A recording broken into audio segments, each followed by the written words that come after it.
Happy Saturday, everybody. Welcome into another edition of Prime Sports World, bringing you the crossover.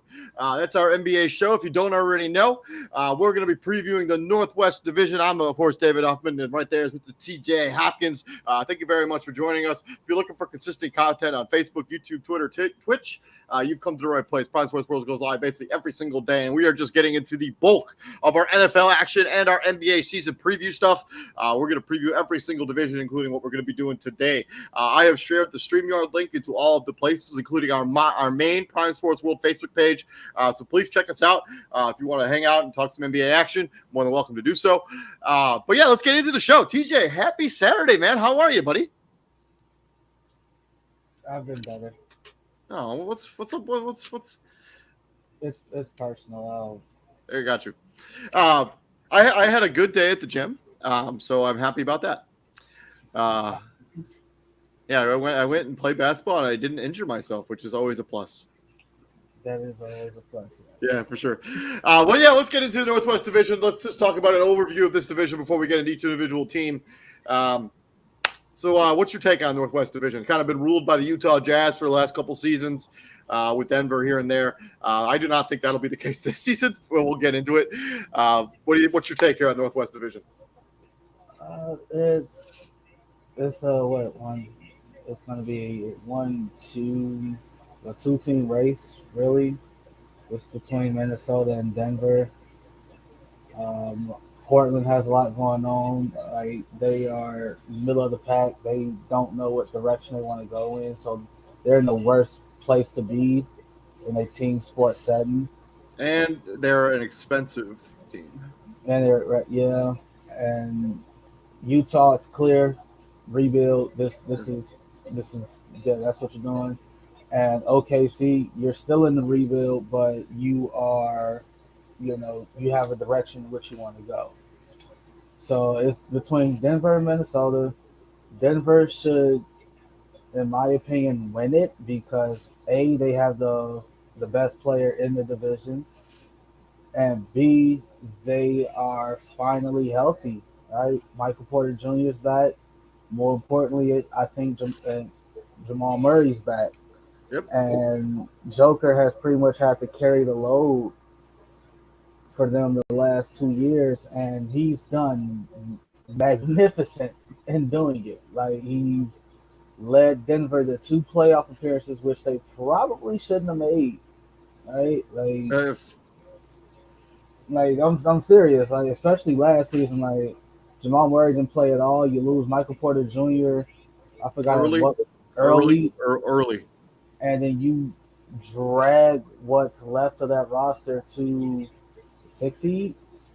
Yeah, yeah, something like that, a 5 or 6 seed. Let's actually get into each individual team. Let's talk about the Utah Jazz. Obviously, this is a team that's big roster shakeup. Obviously, no more Rudy Gobert, no more Donovan Mitchell, two kind of stalwarts here on this roster. Last season, actually, the head coach, I had to look this up because I did not know who the head coach was on this roster. It's Will Hardy. Do not ask me anything about him because I literally have no information whatsoever. They were 49-33. Last season, got bounced in the first round of the playoffs, as Utah tends to do. Even with 2 games without Luka Doncic, they still couldn't get past the Dallas Mavericks. Looking at their roster, guards, you got Malik Beasley came over in the Rudy Gobert trade, Mike Conley, Colin Sexton, who came over in the Donovan Mitchell trade, Taylor Horton Tucker, who they just traded for earlier this week, or maybe like last week, Jared Butler, Jordan Clarkson, Ochai Agbaji is the wings there, Nicolo Alexander Walker, Bojan Bogdanovic, Leandro Balmo, it's the wings, Simone, man, I don't know how to pronounce that name, I'm not even going to try, Rudy Gay, Stanley Johnson, Johnny Zuzang, Xavier Sneed, and then the bigs, Walker Kessler, Lauri Markkanen, Jared Vanderbilt, Hassan Whiteside, and Udoka Azubuike still on this team. Obviously, the big storyline here is going to be the Donovan Mitchell-Rudy Gobert trade.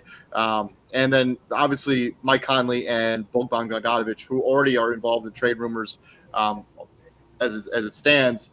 Let's just talk about the 2 trades. What do you think about the trades that they made, and did they get enough back for 2 star players, both of which being all-stars in the most recent season? Well, you already know, they finessed the hell out of Minnesota. Like Danny Ainge worked his magic. He again, you got essentially 5 first round picks for a one-dimensional Rudy Gobert. That's what you did. You got 5 first round picks for a guy who's only valuable when he's blocking shots. And yeah, that's what you did. And the Donovan Mitchell trade, I feel like they could have gotten More? no. Yeah, they could have got more if they wanted to. I just think that was a situation where that's why no trade clauses are important because Donovan Mitchell had no say in where he got traded. Like we already know Donovan Mitchell had 2 choices. Like he either wanted to go to I think it was Miami or he wanted to go to New York. Right? I think he really wanted to go to New York, and I think he the Knicks really wanted to go to New York. And I think that we'll get to the Knicks when we get to the Knicks, but I think the Knicks thought that they were going to get Donovan Mitchell. They were so confident that they were going to get him that they decided to lowball Utah with the trade offer by not offering certain players and then basically extending JT Barrett and thinking they were still going to get him. And yeah, I think You said JT Barrett, RJ Barrett. Oh yeah, RJ Barrett, yeah, JT Barrett, different sport. Sorry. No, right, but you're right. It's something about that didn't feel right. Like it's certain teams tend to hang on to that lore of oh, we're this team, we're that team. Like the Lakers do it, the Knicks do it. Like, oh, we're the Knicks. Like this is a mecca. Like no one cares about that anymore. Yeah, I mean, people want to play where you're going to be able to play good basketball. I think Utah, when we talk about a rebuild, I love the Rudy Gobert trade. I mean, as you mentioned, 5 draft picks plus some pick swaps, and some trade assets. Like Patrick Beverley became a trade asset that they got Taylor Horton Tucker, who still has some potential there on that team. I think Utah, I think they've done a good a job as it could with the Rudy Gobert trade. I think they finessed Minnesota. We'll get to Minnesota here in a few minutes. But they did a good job with that trade. The Donovan Mitchell thing is a little head scratching because, I mean, you're sure you get Colin Sexton back, but I'm not sure I wouldn't rather have. I don't know. I think they did a good job. I mean, 3 first-round picks is nothing to sneeze at. Lauri Markkanen, as we talked about when this trade first went down, I loved the move for the Cavs. I don't think they gave up a whole lot to get him. Like they just didn't. Like No, they didn't. And Danny Ainge is already, like you already said, what's his name?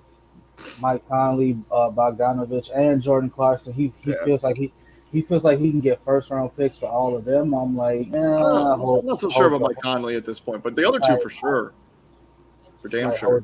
Hold your horses on that. The other two, it's possible. It depends on who. Again, it depends on who's doing the dealing, who wants them. They are clearly not done. I can't remember the last time the Utah Jazz were bad, because they're about to be bad. Yeah, they're about to be real bad, and there's no incentive for them to be like.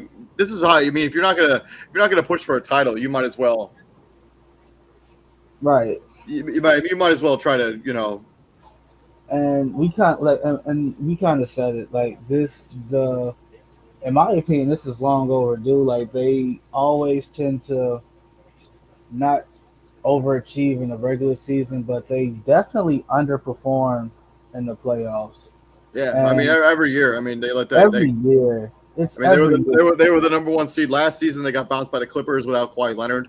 Like that's just, and then they got beat. And then they got beat by Denver when they were up. Was it 3-1 on that series? So yeah, that was in the bubble. In the bubble 2 years ago. So yeah, because Donovan Mitchell and Jamal Murray had that epic.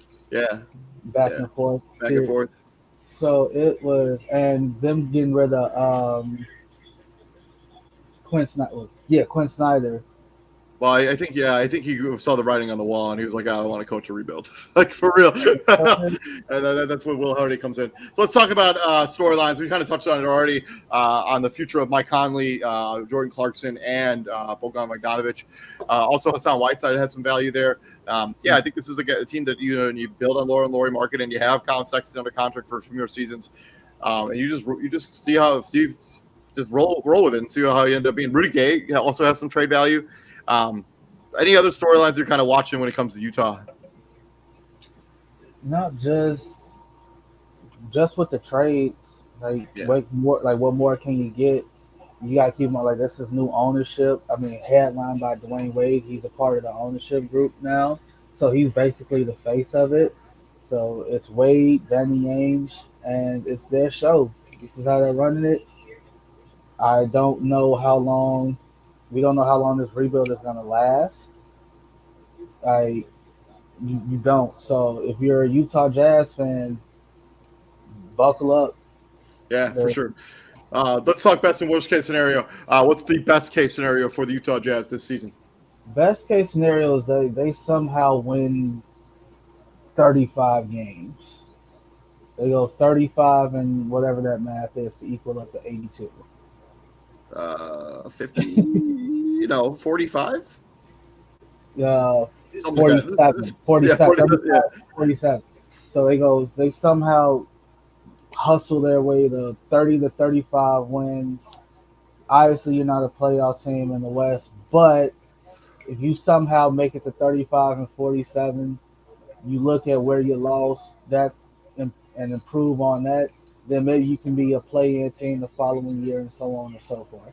That's best case scenario. I think the best case scenario is actually they should they should just stink next season. Like I'm not, I don't think they should try to even win 35 games. Like they should try to be the worst team in the NBA next season.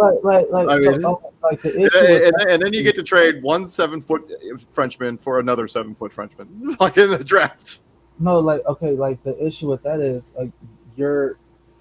That's my issue with all like pride is an MF. No, Like, I understand. I mean, these not, players are going to play hard for like the Utah, but I just think they shouldn't be trying to win that many games. and again, my issue is with who you're talking about them drafting. You already have 5 7-footers. Yeah, I mean, but none of those guys. Look at the list there. I mean, outside of like we don't know exactly what Walker Kessler is right now, and Lauri Markkanen is probably more of a 4 than a 5, or even a 3 maybe. But I mean, Jared Vanderbilt's not part of your future plans. Hassan Whiteside is for sure not a part of your. And if it hasn't worked out for you as a Buki by this point, it's never going to work out for us. I think he's a fine player, but he's nothing special. And if you can get the Benyana, yeah, if you can get him, you do it. And they should try. Yeah, they should try to have the worst record in the NBA next season. They should trade away everything on the roster that's worth anything and try to be the worst team in the NBA. Like that's my issue, man. Like y'all just, let's tank. Like no, kill that, bro. Like you already not gonna be good. Like why be bad on purpose? Why? What sense? Like I never got. Why be bad on purpose? It's to maximize your draft. If you're not going to be a playoff team / push for the championship, you might as well go the other way. But you're already going to be bad. They might not even have to tank on purpose. Yeah, I'm not saying they tank. They just they're not going to be putting out a good product anyways. So they might as well just be. You're literally saying that. You're literally saying be bad on purpose to get Victor Wembanyama. You literally just said that. They don't need to be bad on purpose. Like they'll be bad without even trying. Like, but they shouldn't be they shouldn't be trying to win that many games. I'm just saying. Worst case scenario for the Utah Jazz. What's your worst case scenario? What's worse than the situation they're in right now? I mean, Colin Sexton gets hurt again. Taylor Hart-Tucker doesn't develop. They end up not trading Mike Conley, Jordan Clarkson, Bogdanovich. All those guys end up on the roster when the season ends. That would be the worst case scenario for them. What's worse? Like even if they keep those guys, look at it this way: if they keep those guys, they're gonna suck. And if they don't keep those guys, they're gonna suck. So again, what's worse than what's the worst situation? I mean, I get it, like not being able to trade those guys. I guess you can say. Not getting the compensation you think they're worth, right? So like you think Jordan Clarkson's worth the first round pick, okay? That's you can think that, you can say that, doesn't make it true, right? You think Bogdanovich is worth the first round pick, again, you can think that, you can say that, doesn't make it true. Same thing with Mike Conley. Like you don't like just because you're like, I think they're worth the first round pick. I think I can get the first for them. Okay, yeah, that's why they're called thoughts, all right? Like we all have them. Everybody thinks about stuff. Yeah, doesn't make it true. So it also it depends on who you're who's trying to trade for them. So like if you're a team that's like you think you're a piece away, and you think a Jordan Clarkson is that missing piece. Like if you're who's a contender? Like if you're like a Miami, right? If you're like a Miami, you think Jordan Clarkson puts you over the hump. First off, does Miami have a first round pick to give up? They did not. Game over. I mean, they could. I think they have a 2029 first round pick they could trade. But moving on from Utah, let's swing into Denver. Obviously, back to back MVP and Nikola Jokic. Should have Jamal Murray, should have MPJ back this season. Look at the rest of the roster: Marcus Howard, the kid from Marquette, Bones Highland, Jamal Murray, Ish Smith, Capanzo, backup point guard. On the wings, they got Christian Braun, Bruce Brown, who they got from the Brooklyn Nets in free agency, KCP, who they traded for and got rid of Will Barton and somebody else. That dude, Jeff Green, Devon Reed, Jack White, Michael Porter Jr., and then their bigs, Nikola Jokic, Marcus Cousins, Aaron Gordon, DeAndre Jordan, who I think is washed at this point, Zeke Naji, and Peyton Watson. Mike Malone is still their head coach, 48 and 34 last season. So let's talk a little bit about their season storylines. Obviously, this entire season hinges on the health of Jamal Murray and MPJ going into this season. Absolutely. I don't know if you remember, but when Michael Porter Jr. was coming out, I wanted the Bulls to get Michael Porter Jr. I don't know if you remember that. Yeah.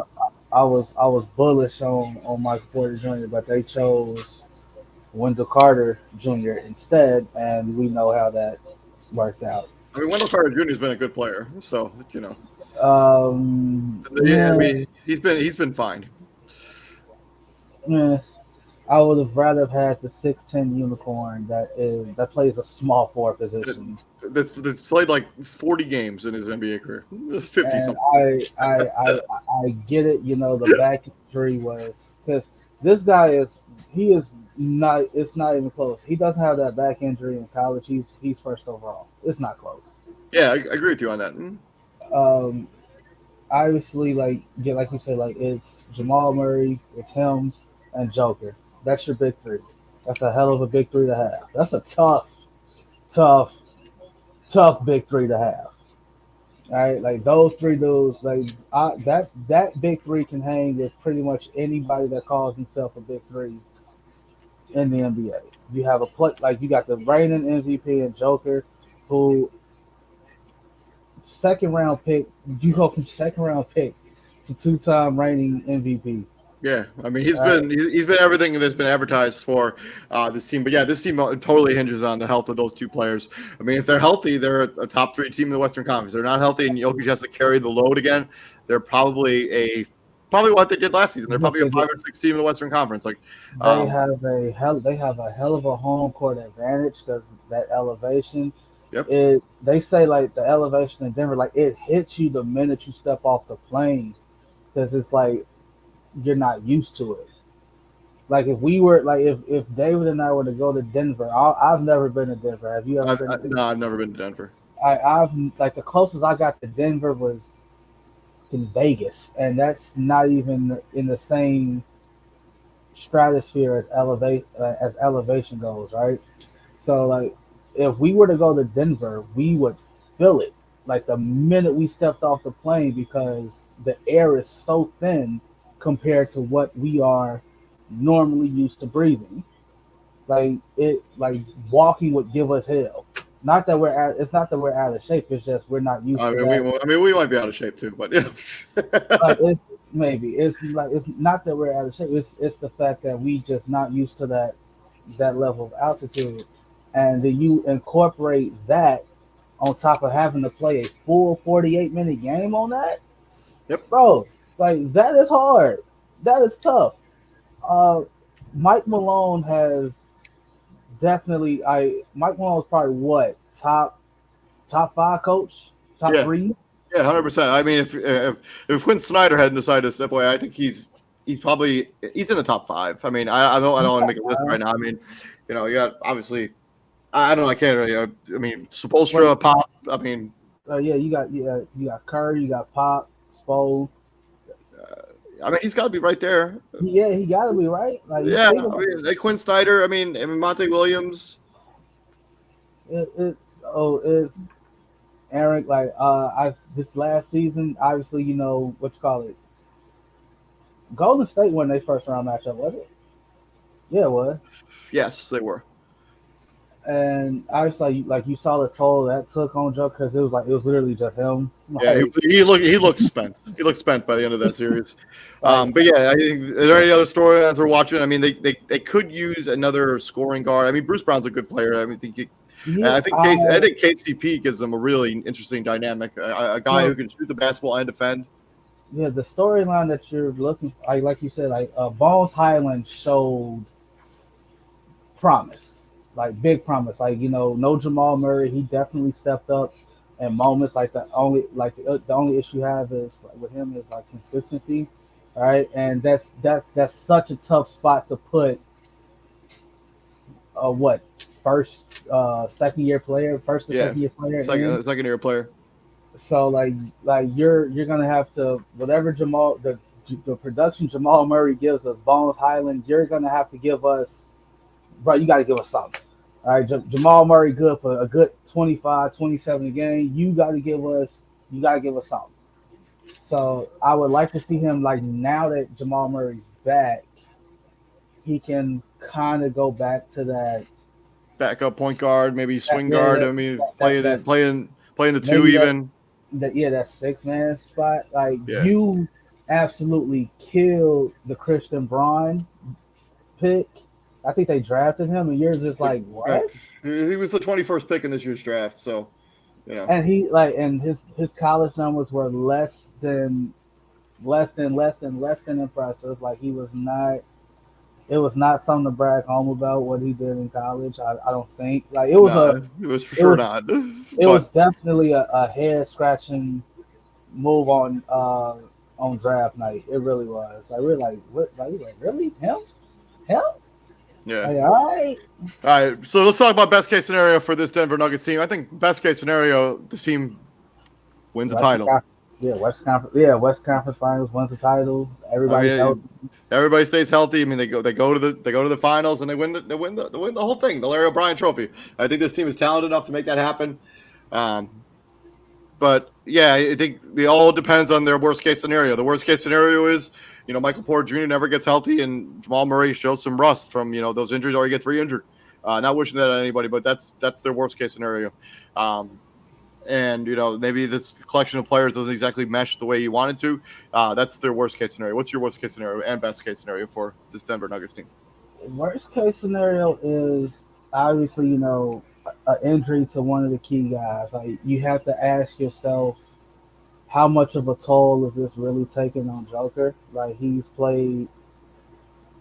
Has he? I don't think he's played has he played the full 82 the last couple of years? Let me take a look. Like the amount of games he's played the last couple of years, the toll it's taken. On top of that, he's playing FIBA basketball right now. So he's putting up crazy numbers in those. Him and Giannis both are playing putting up video game type numbers right now. Luka too. I think the record for FIBA basketball points in the game were 43. Luka came out 43. I'm gonna drop 47, and this is mine. So he played 74 last season. He played 72 the season before that. He played 73 the season before that, averaging basically 34 minutes a night. Basically, and down there, basically averaging just shy of a triple-double the last 3 seasons. Yeah, he's basically averaging 26, 10, or 11, and 8. So you got to ask yourself how much longer can he keep this up? So I was we talk about Jamal Murray and Michael Porter Jr. We saw the writing on the wall with them. If they lose Joker, yeah, man, especially if they lose him for a significant length of time, then it could be the best case, like you said, make West Conference Finals, make to the or make it to the actual NBA Finals. They have what was it? They make it to the conference finals in the bubble. They did, right? No. They didn't. No. Denver, no. Yeah, they did. 2, 3. When you come back. Yeah, they did. Yes, they did. You're right. You right. I was thinking of somebody else. My bad. Yeah, they did. Then they got beat by the Lakers. Yeah. In 6. So you 4. Something like that. So you haven't been to the Western Conference Finals in going on 3 years now. That's best case scenario. You finally get over that hump. It's gonna be tougher, but you should have the bodies and you should have the personnel to, make that push if you so choose. 100%. Moving on from Denver, we got the Minnesota Timberwolves, one of the busiest teams in the offseason. Obviously, they traded for Rudy Gobert. They signed Kyle Anderson slow-mo in the offseason. Looking at their roster, Jordan McLaughlin, McKinley Wright, Bryn Forbes, Anthony Edwards, the up-and-up, Austin Edwards, Jalen Noel, D'Angelo Russell, wings, Wendell Moore the Jr., who was a draft pick, CJ Ellaby, AJ Lawson, Eric Pascal, who they signed in free agency last offseason, I think. Torian Priest will probably be their starting 3. Mateo Spagnola, not related to a former coach of the Giants. Jake Layman, Josh Minette, Kyle Anderson, Biggs, Jaden McDaniels, Nas Reed, Luka Garza, Nathan Wright, Greg Monroe is still technically on this team, Karl Anthony Towns, and Rudy Gobert. Chris Finch is their head coach, and their record last year was 46-36. Let's talk about the storylines. The first one, obviously, is this two-tower look that they're going to be rolling out this season with Karl Anthony Towns probably playing a majority of the 4 and Rudy Gobert playing the 5. Let's just talk about that element, because they're the only team in the NBA I can think of right now that's going to be rolling out a very big line outside, I guess, the Cavaliers as well, Cleveland. How do you think those two players are going to mesh, and do you think it's going to be a situation that's going to be productive for that team? It better be productive. They just re-signed Karl Anthony Towns to a big extension this offseason.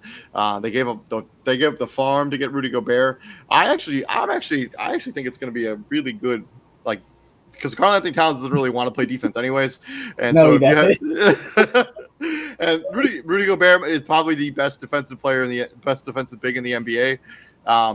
So. I mean, you basically get and you don't need anything from him on the offensive end. You can just get putbacks and lobs. Like, Karl Anthony Towns is talented enough on offense to carry that load. The issue that you run into is Karl Anthony Towns falling in love on the perimeter, right? Like, his inside-out game is definitely one of the best aspects of his game, right? The fact that he can back you down, he can punish you on the block, and the fact that he can be that stretch player, right? The issue that you have is if you have Rudy Gobert on the block all the time, man, in the paint, that takes Karl Anthony Towns away from the paint, right? And you don't want him to just basically fall in love with the perimeter, shooting the jump shot all the time, or most of the time, I should say, and all that good stuff. But like you said, will they be productive? It's not a matter of will they be productive. It's you better be productive. Yeah. Right. They're all in on that combination between those two players. I mean, both of those guys are under contract for the next 4 years, so this is going to have to work. And it has to work because the young gun, he ain't coming. He's here. All right, like the young, he ain't coming. That dude is here. Yeah, and he is here. He's already here. So you better do something before you got to pay him. Yep. That's all intended. If they can make this work before they have to pay Anthony Edwards, I think it's next offseason. Like, his rookie max extension won't kick in for like 2 years. So I think this is his 3rd season. So he's got they got like 2 seasons before they have to actually worry about his contract. So they can resign him in the offseason. They get 2 more years on his rookie deal, and then he'll have his max extension kick in. But yeah, the growth of Anthony Edwards is one of the storylines that I'm watching here, because he every single season he's only gotten better, and look for him to continue to develop his game. I mean, he's so talented, like, it's unbelievable. Like he's made D'Angelo Russell kind of an afterthought. D'Angelo Russell could definitely be a trade chip. Yeah, I don't think they'll trade him though. I think because you're not gonna get anything that's better than D'Angelo Russell, I think, in a trade for him. If you're that comfortable with Anthony Edwards and his playmaking, then go ahead, do it. Right? Like somebody will bite. I don't know who, but somebody will bite. I just don't think they're going to get anybody who's better than D'Angelo Russell back in a trade. Like, whenever you trade away a player like D'Angelo Russell, you're going to get like 4 quarters for $1. You're not wrong, and he's turned himself into a very solid starting point guard. I like the Anthony Edwards thing. Anthony Edwards, I think when we did our players to take a leap episode, Anthony Edwards was he was both our picks to hey, Anthony Edwards should be a first-time All-Star next season or close to it. Like, if he doesn't, it's because the guard position in the West is just that deep. And And a lot of those are like players that have been in the league forever continue to make the All-Star, even if they're not yeah, technically man, on. it's like I got Texas and Alabama on my TV, and they just screwed Texas out of the safety, so I'm kind of distracted by that. That's BS what they got going on. Anyway, Well, one of let's talk about best case. one of their bigs I like, not named the two guys we just talked about. I like Jaden McDaniels. I Yeah, like his game. Like I like his game. I like him a lot. Naz Reid is a serviceable backup. We proved that Luca Garza is a two-way guy, out of Iowa.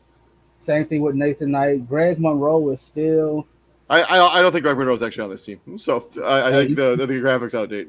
still kicking it, but he's still Yeah, kicking. yeah.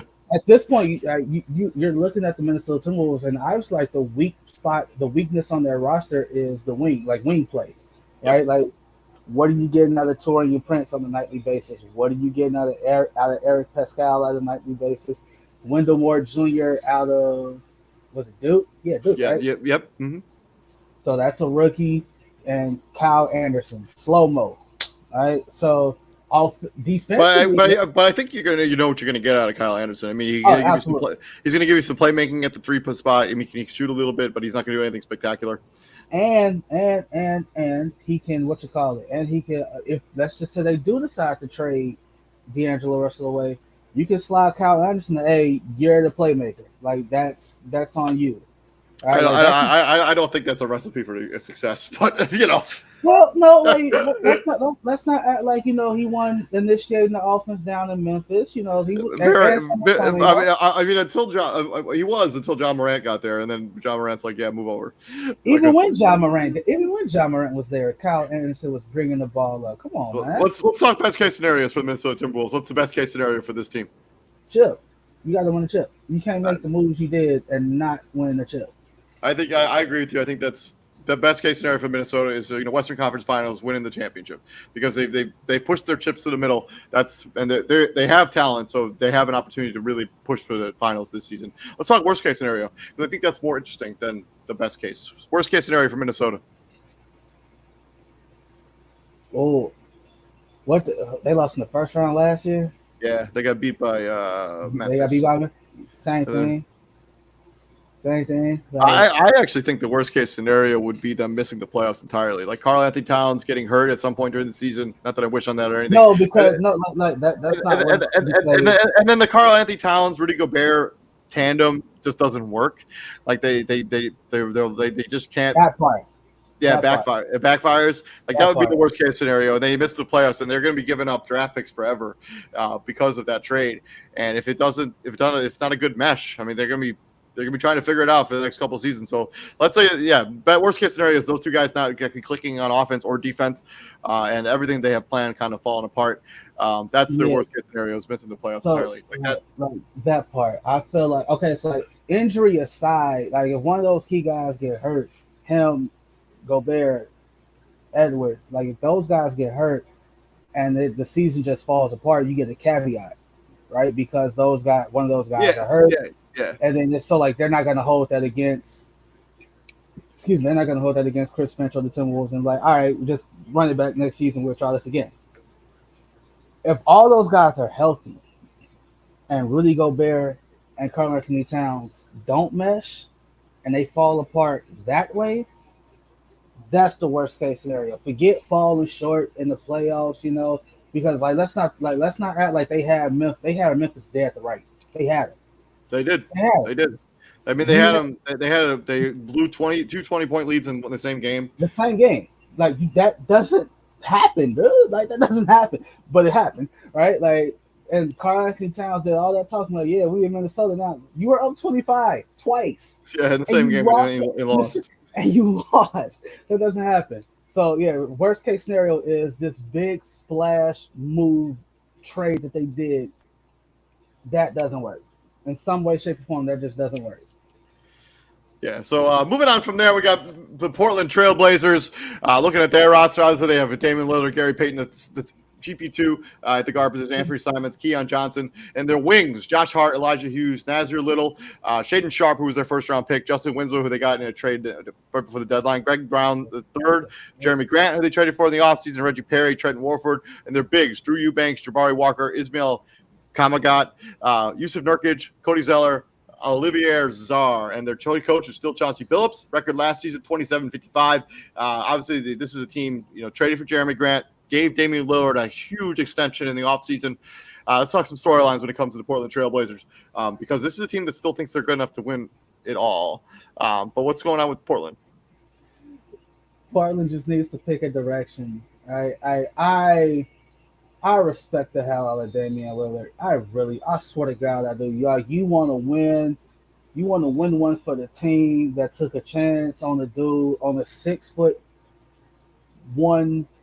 point guard out of Weber State, a college that nobody ever heard of since that draft. Like, we ain't heard from Weber State.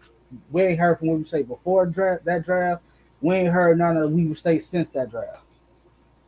Right? So, like, I get it. You want to win one for the team. You want to win one for Portland, the team that, basically took your family out of poverty. Yeah.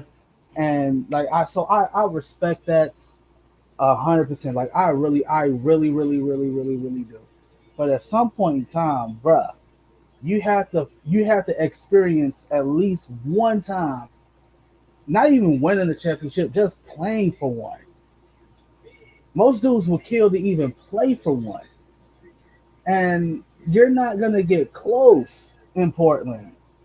Not like the closest you had was like, you ran into.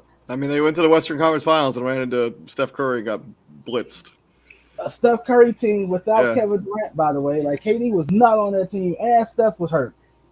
All right, like KD was out that whole series. Yeah. And yeah, so I don't know. Like, they got to pick a direction, because the one that they in, like, I say all the time, teams go into training camp thinking they can win the championship. I know they say that because what else are they supposed to say? Even the OKC Thunder, who have no shot at winning the championship, they go into training camp like, hey, we can win the championship. Like, you're supposed to think like that, right? Like, 100%. I mean, we'll get to Oklahoma City here in a few minutes, but you're not gonna win the championship as currently constructed, right? Like, do you got some talented pieces? Absolutely, right? Gary Payton II, after winning the championship, after basically fighting for his NBA life. Yeah, I mean, he was like a statistician, like he was like a he was guy. Like, he was ready to go back to the Warriors, but like, hey, I'm not gonna be in the NBA. Can I at least be your like videographer or something like that? Yeah. Good on him, man. Right, and they're like, nah, dude. Like, we're gonna put you on our G League team where you're gonna work your way up. And he became an essential cog in winning a championship. Plays defense just like his dad does, or did. Yep, 100%. You paid Anthony Simons, all right? Everybody Izzy likes Anthony Simons. I get it. I respect it. I'm in the middle on Anthony Simons. I think he's had like 30 good games. Like, I'm in the middle. I mean, he's had like 30 good games, like, in the course of his whole NBA career, and he's going to get paid like $30 million. Like, all right. All right. Josh Hart is. We know what Josh Hart is at this point.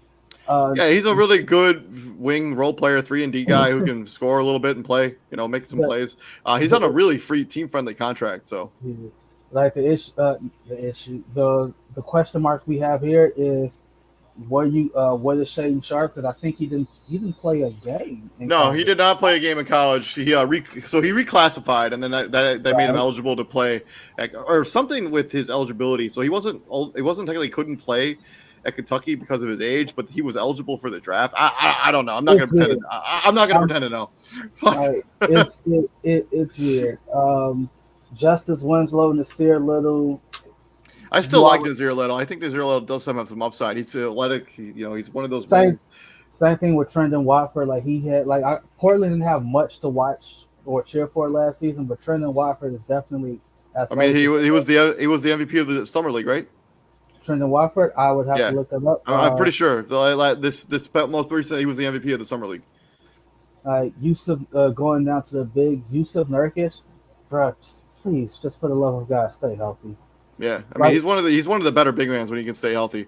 But yeah, I don't think that's close either. Like I don't think that's close. Like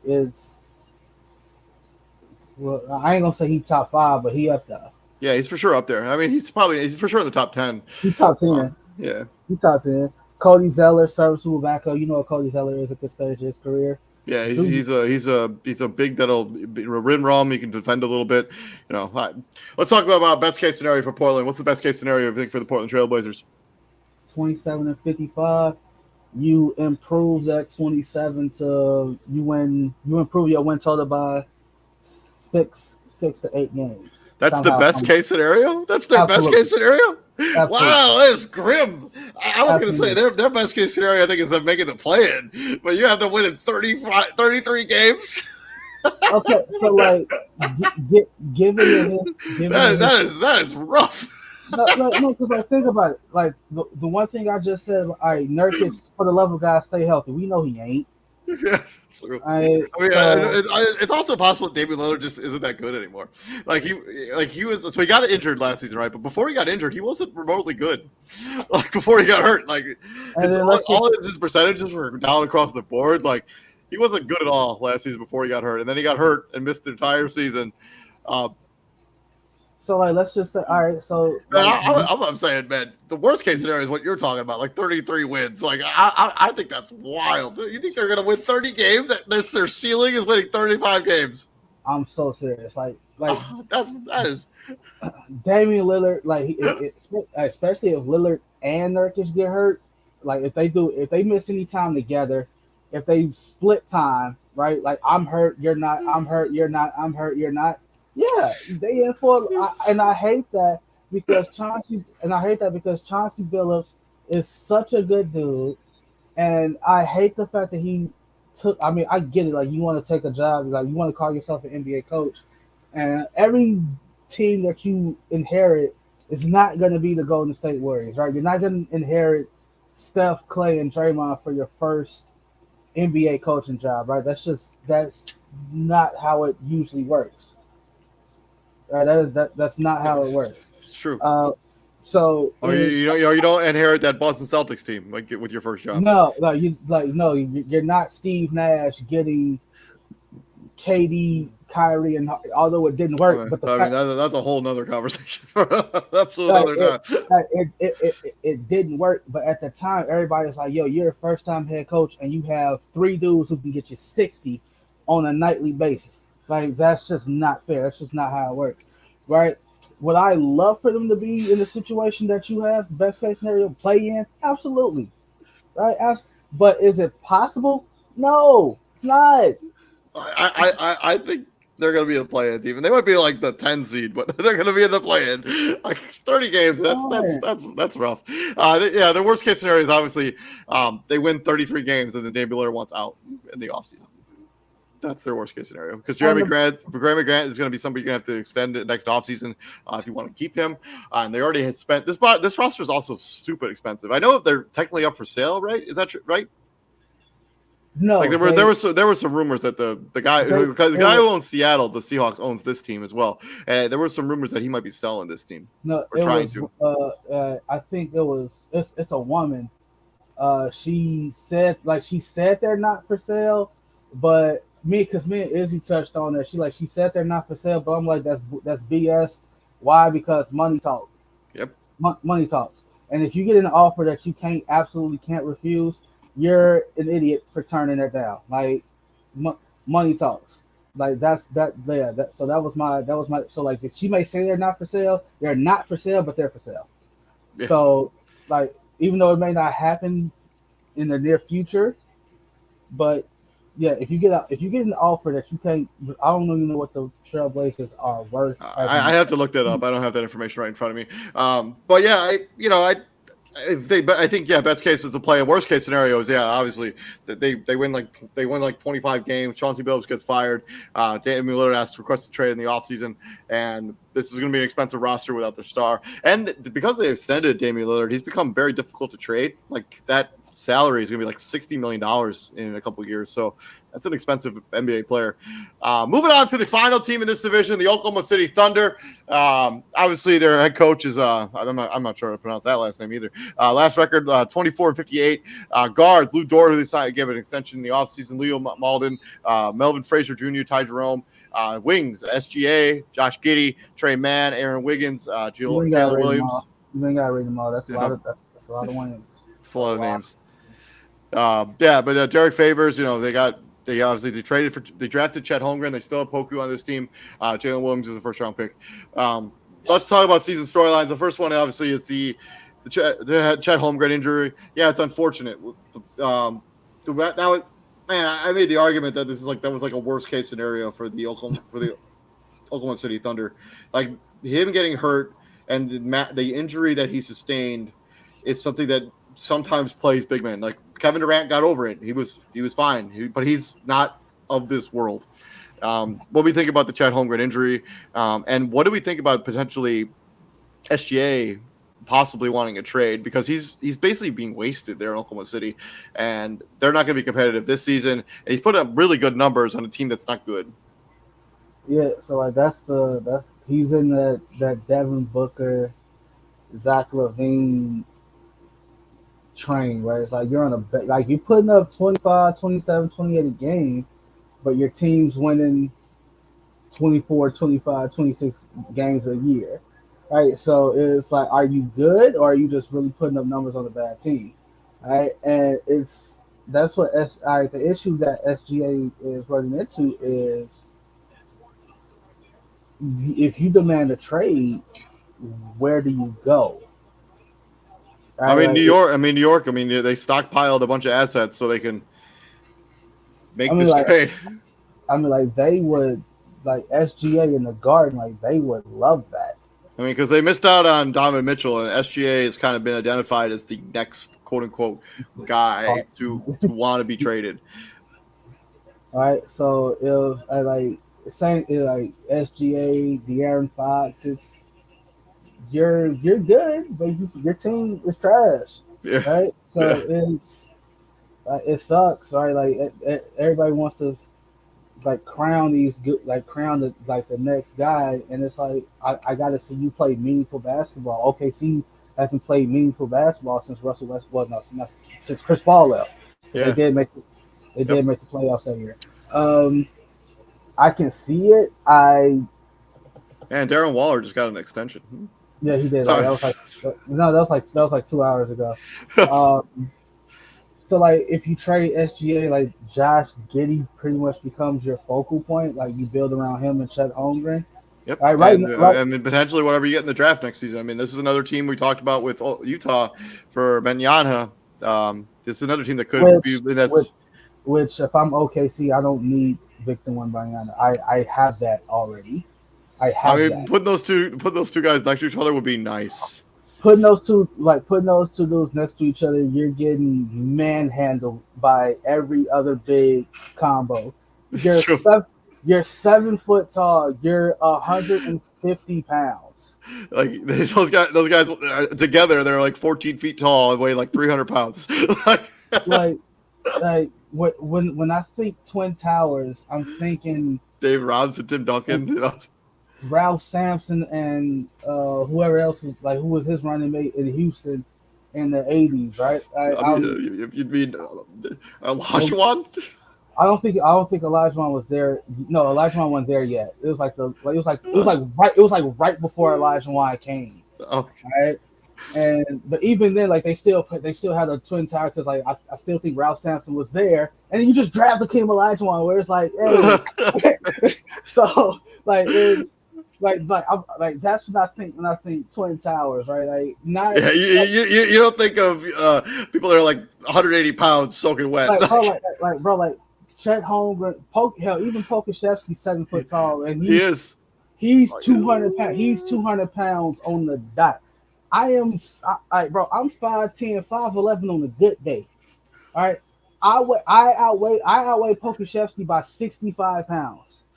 I got him by 15 pounds, and I'm only six Like, feet bro, tall. So I outweigh an NBA player by 65. I will run his little ass clean over, bro. I Like it's I, I, I would like to see you trying to run over Pokushev. I think that would be like, bro, because like basically I'm already at his chest, so all I gotta do is like just lower my shoulder. Like I'm running his ass over, bro. truck him. You hit the truck button like I'm Madden. Basically. So like, but yeah, I think like the Chet Holmgren injury kind of hurts this team's development because we're not going to be able to see what this team looks like until next year. It's just not a good situation. I think SGA. I think if I was SGA, I'd probably be like, yo, like I'm pretty loyal. I understand what we're going through here, but I would like to go somewhere where I could actually win some games here. But that's just me. I mean, he may not have that mindset. He might not. He might be like Damian Lillard to be like, oh, I'm here. I'm gonna see it through because we're building something here. I like Lou Dort. I mean, but this is a team that's going to stink. SGA is going to get shut down after like 40 games. Josh Giddey will get shut down after 50 games, probably if it even makes it that long. This is a team that's not trying to be competitive at all this season. Best case scenario for the Oklahoma City Thunder is they have the worst record in the NBA. And if they somehow end up with the top pick in the draft, they can't get Wembanyama. They will. They'll trade Chet Holmgren away if it comes in. Like this is a once in a generation talent. No, they're not. Like no, they'll put the two of them together. They will figure it out. They're not. No. Whoever gets the first overall pick is taking him. No, no matter who it is. What they're gonna do is let's just like your scenario is also more likely like the first scenario, like SGA getting traded, shut down. Like that's more realistic than them drafting Wembanyama, and I'm just gonna have 3 7-footers who weigh a combined 235 pounds. Let's not even include Poku because he's for sure not part of their future plans. He hasn't developed at all. I know Izzy. I know. No. He's still there because he's still under contract. Like he's still on his rookie deal. What does that mean? That's why he's still there. Nobody wants to trade for a player that hasn't done anything in the NBA. No. Okay, so here's where you're wrong. Like they don't have to. Like just because a guy is not traded for, don't mean he ain't. Like, bro, do you know how many teams like will literally just say, you know what, you're so bad, we don't even want you here. That's what the Phoenix Suns did with Jalen Smith. They declined his third. They declined his third-year option, which never happens. Like we're just gonna, and then they traded him, but like they traded him. But like, do you know? Like, you do realize the OKC Thunder can say, you know what, you're so bad, we're just gonna give you what's left on your contract, and you can go home. They haven't done that. There's no point to doing that. Like, yes, there is. Yes, there is. They still have to pay him regardless. They might as well just keep him like whatever. No, like, but they could have declined his third-year option. I think this is year 4. No. To your point, why am I keeping a guy who's not developing, who's terrible, who's not in my super plan? Because they're not going anywhere. They just don't care. But it's like, why am I keeping this guy? And there's still potential there. So do you see the hole in your logic now? No, he's gonna be there until his contract's up. Then he'll be on his way. No. And then another team will be like, oh, he's 7 feet tall and he can shoot the three. He can handle a little bit. We'll sign him. Here's the thing, because Bradley Beal said this to his AAU team. You know what? Bradley Beal was like, you got a couple options in the NBA. Like, if a team you can be good and get paid, or if you just trash and they can't trade you, they just gonna waive you and say, you know what, take the money and just go. No, a notoriously cheap franchise like Oklahoma City's not gonna do that. Yeah, they can do that. What is your best case scenario for Oklahoma City? Like SGA, Giddey, and somehow somebody else on this team. They 24 wins. They improved. They win total by what? What would you give them? I think they're going to be right about where they are right now. 24 wins is about right, if not less.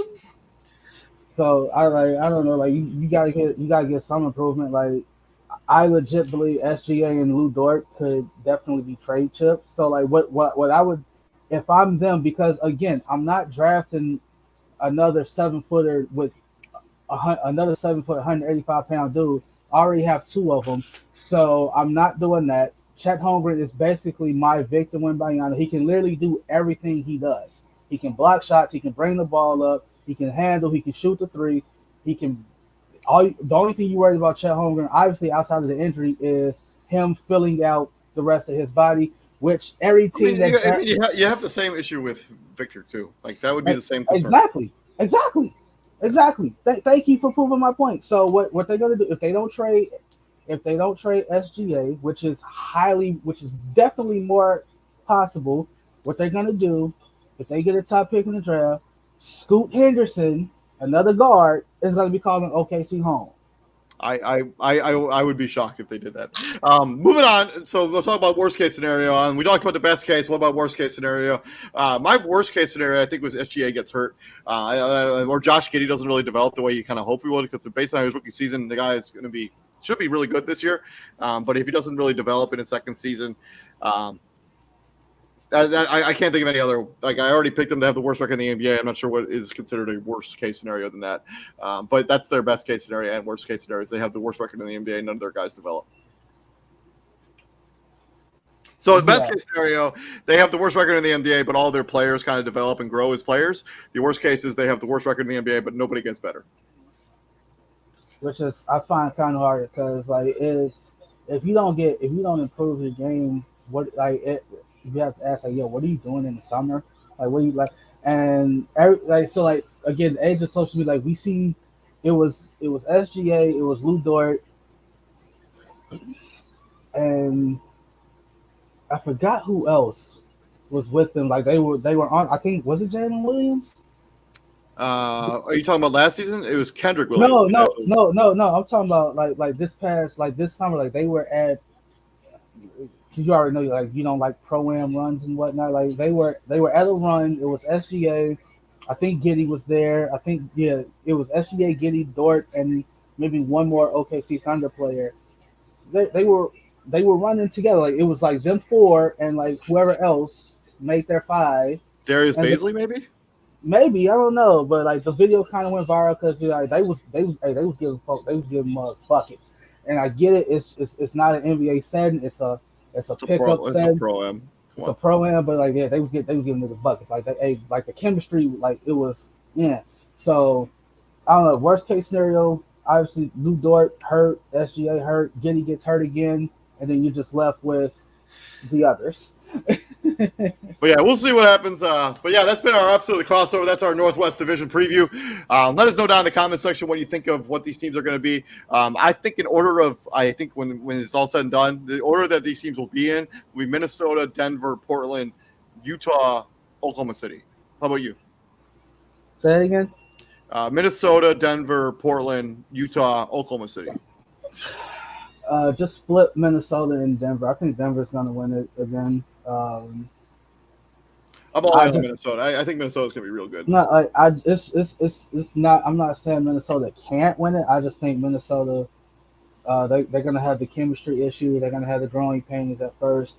Whereas Denver, they have that, right? Like they have the camaraderie. They've been. Oh damn, that is a faceman. How do you not call that? I'm sorry, but yeah, I'm gonna go Minnesota. I'm gonna go Minnesota. They got Minnesota. I'm going Denver, Minnesota. I don't care about the rest of the other three. I really don't. Gotcha. But yeah, that's been our preview. Please like, share, and subscribe to the podcast. We would appreciate you guys. We will be back on Monday when we break down week number 1 in the National Football League. We are less than 24 hours away from the kickoff of the first game on Sunday. So continue watching it. And if you're watching college football today like TJ is, enjoy the rest of the games. Also, Texas and Alabama going down to the wire.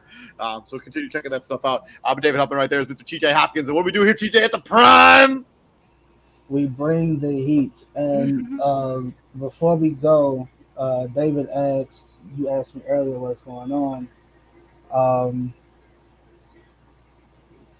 What's today? Saturday. So Thursday night, I was at work and I found out a friend of mine passed away on the 3rd. And my head ain't been right since. I got you, man. I know how it is. Well, thoughts and prayers out to you, buddy. Be strong. If you need anything, let me know. I'll let you. Yeah, for sure, dude. And shout out to your friend. Probably a great guy. Rest Chief. in peace. Chief. We'll be back here on Monday. Y'all have a good weekend. Take it easy, buddy.